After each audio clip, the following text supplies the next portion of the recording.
BJP. നേതാവ് C കൃഷ്ണകുമാറിനെതിരായ ആരോപണത്തിൽ പ്രതികരണവുമായി പരാതിക്കാരി. കാര്യങ്ങൾ പാർട്ടി നേതൃത്വത്തെ ബോധ്യപ്പെടുത്തുമെന്നും പരാതി നൽകുന്ന സമയത്ത് നിയമപരമായ പല കാര്യങ്ങളിലും വ്യക്തതയില്ലായിരുന്നുവെന്നും പരാതിക്കാരി പറഞ്ഞു. സച്ചിൻ വള്ളിക്കാട് ചേരുകയാണ്. സച്ചിൻ, ഈ പരാതി തന്നെ നിലനിൽക്കാത്തതാണ് എന്നുള്ള ബി.ജെ.പിയുടെ വാദങ്ങൾക്കിടയിലാണ് പരാതിക്കാരി തന്നെ ചില കാര്യങ്ങൾ വിശദീകരണവുമായി വരുന്നത്. എന്തൊക്കെയാണ് അവർ പറയുന്നത്?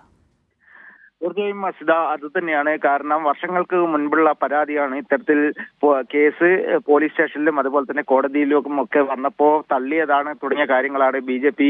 സംസ്ഥാന നേതാവായിട്ടുള്ള സി കൃഷ്ണകുമാർ കഴിഞ്ഞ ദിവസം വിശദീകരിച്ചത്. എന്നാൽ പരാതിയിൽ ഉറച്ചു നിൽക്കുന്നു എന്നാണ് ഇപ്പോൾ പരാതിക്കാരി മാധ്യമങ്ങളെ അറിയിച്ചിട്ടുള്ളത്. അതായത് വർഷങ്ങൾക്ക് മുൻപ് തന്നെ നേരിട്ട ദുരനുഭവങ്ങൾ വിവരിച്ചാണ് മാധ്യമങ്ങളോട് ഈ കാര്യങ്ങൾ പറഞ്ഞത്. എന്നാൽ പോലും വലിയ രീതിയിലുള്ള അതിക്രമം താൻ നേരിട്ടിട്ടുണ്ട്. അത് പ്രധാനമായും പോലീസിൽ നിന്നടക്കം അത്തരം അനുഭവം ഉണ്ടായി എന്ന കാര്യം പരാതിക്കാരി പറയുന്നു. തന്റെ കേസുകൾ, അതായത് മൊഴി രേഖപ്പെടുത്തുന്നതിലും മറ്റ് നടപടിക്രമങ്ങളിലൊക്കെ വലിയ രീതിയിൽ പോലീസിന്റെ ഇടപെടൽ ഉണ്ടായി. കൃഷ്ണകുമാറിന് വേണ്ടിയാണ് അവർ ഇടപെട്ടത് തുടങ്ങിയ കാര്യങ്ങളാണ് പരാതിക്കാരി പുതുതായി പങ്കുവച്ചിട്ടുള്ളത്. അതിനാൽ തന്നെ ബി.ജെ.പിയുടെ സംസ്ഥാന നേതാക്കൾക്ക് ഇതുമായി ബന്ധപ്പെട്ട് അന്ന് പരാതി നൽകിയിരുന്നു. എന്നാൽ യാതൊരുവിധ പരിഹാര നടപടികളും ഉണ്ടായില്ല. അതുകൊണ്ടാണ് പുതുതായി വീണ്ടും പരാതി നൽകിയത് എന്നാണ് പരാതിക്കാരി വ്യക്തമാക്കിയിട്ടുള്ളത്. ശോഭാ സുരേന്ദ്രൻ എല്ലാ കാര്യങ്ങളും അറിയാം.